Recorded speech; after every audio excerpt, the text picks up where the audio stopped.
Hello, guys. Today I'm going to be talking about effective study skills and the discipline and the capabilities behind these study skills. See, when it comes to studying, we all do it throughout our educational career, whether it's high school, middle school, elementary. But this tends to be more prominent in college that you really need to study for these tests that really determine whether you get into a school or not. So I'm going to start off with some effective study skills. The first one, very known, very common, are flashcards. Flashcards offer an easy and effective way to learn key terms, words and their definitions, or words that match any type of correlation between a word, especially in science. Very helpful. And these flashcards are really indisposable. You can carry them in your backpack and your wallet and your pocket. They really do not take up that much space. And it really does not take time to go through all of them unless you're carrying 150 but most of the time you're going to have a short pack, learn that short pack, move on to the next one. The next study strategy that I personally like is YouTube videos. I tend to watch YouTube videos either before or after a lecture. If I am watching that YouTube video before the lecture, that gives me time to learn the topic, formulate questions, so that when the actual lecture, reading, or whatever it is that I am doing to learn, I can ask those questions and get answers, or it'll be as a review. I can fine tune the little details that I might have missed out, because a YouTube video will never be as effective as an actual reading or an in-person setting. And my last point is scheduling.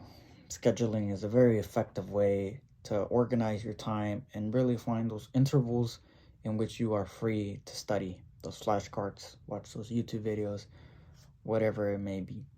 Now, these schedules should be specific to you. And it is important to note that you can do them on your phone, on your laptop, on your tablet. And most of these online schedules will give you a reminder 15, 10, 5 minutes in advance, whichever one you would like, to give you enough time to get ready, make the time, and really have that zone of being by yourself. With these scheduling, it is important maybe not to go the traditional route where you sit for an hour and rest for 15 minutes. You really want to focus on intensity rather than those long hours. Study hard as much as you can. Take a breather, digest. Don't just dump information onto you. On to my second point. It doesn't really matter how effective these study skills are if you are not able to measure your own capabilities.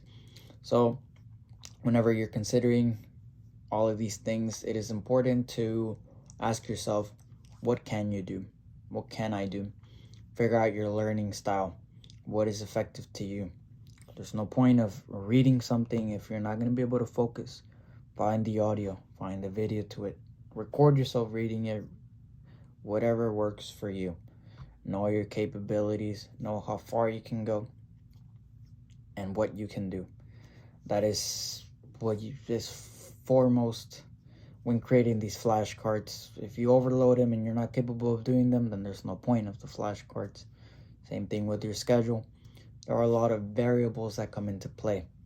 Most of us are adults. We have jobs. Maybe you have kids, other responsibilities that may inhibit you from truly learning.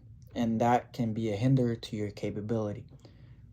So when it comes to these learning styles, there's no point of overloading your flashcards if you're not going to be able to read them.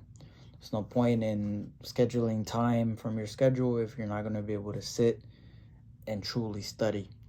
So you have to know your capabilities. Once you got your capabilities down and you know what you want to do as far as study-wise, based on your learning style, you got to have the discipline to go through all these things.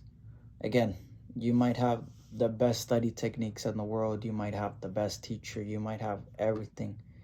But if you don't have the discipline to sit down and say, hey, this is what I scheduled, this is what I'm going to do, then there's really no point. It's just a waste of time to be creating these schedules that you're not going to follow. And discipline and capabilities go hand in hand. In high school, a friend of mine told me that it takes 2 weeks to develop a habit, a good habit or a bad habit.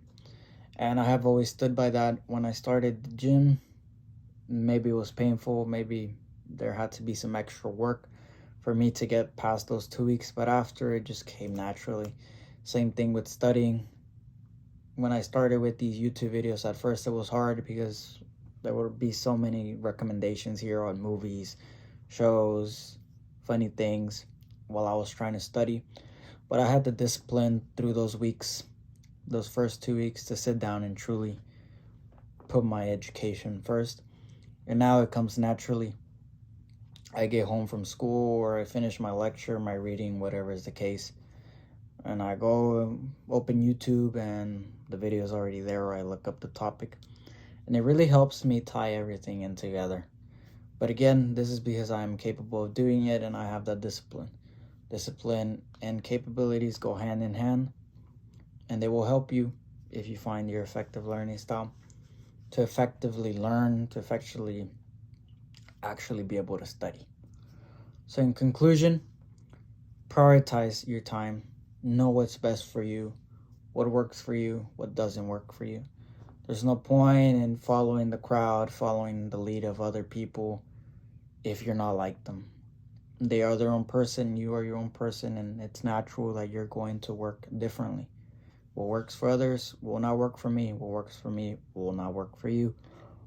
So when it comes to studying, you must find those capabilities that you are able to handle.